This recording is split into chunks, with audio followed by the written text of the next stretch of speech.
सिय स्वयंवर कथा सुहाई, सरित सुहावने सोछ बिछाई। नदी नाभ पटु प्रश्न अनेका, केवट कुशल उत्तर सभी का।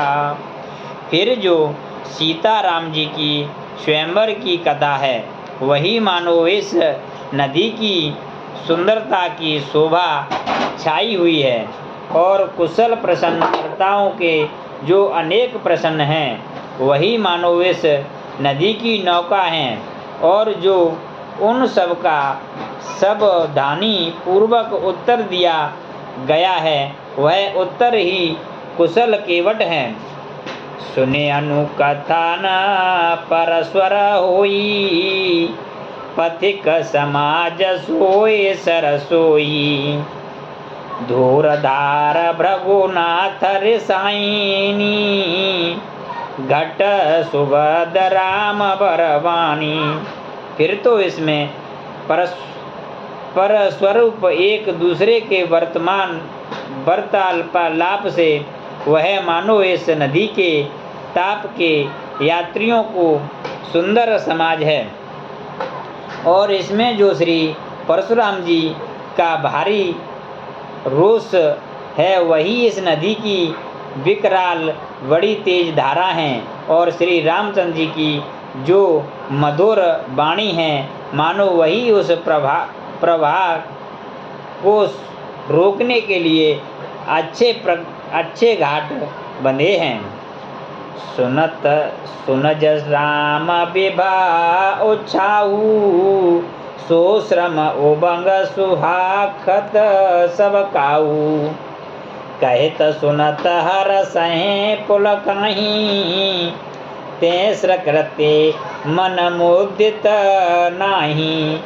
फिर भाइयों सहित जो श्री रामचंद्र जी विवाह का उत्सव है, वही मानो इस नदी की सर्व स्वभावमान उर्मल उमंग है।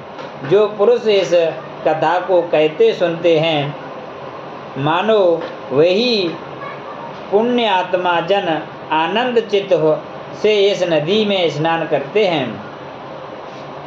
राम तिलक हित मंगल साजा, परम जोग जनुपुर जुरेऊ समाजा।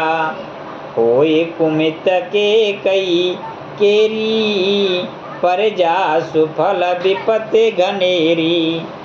फिर श्री रामचंद्र जी के राज तिलक के लिए जो तैयारी हुई है, वह समुदाय एकत्र हुआ है, वही मानो पर्व की मुहूर्त जानकर यात्रियों का समाज जुटा है, और जो इस केकई की कुमति है, वही कई के रूप में है, जिसका फल बड़ी भाव कठिनाई विपत्ति है।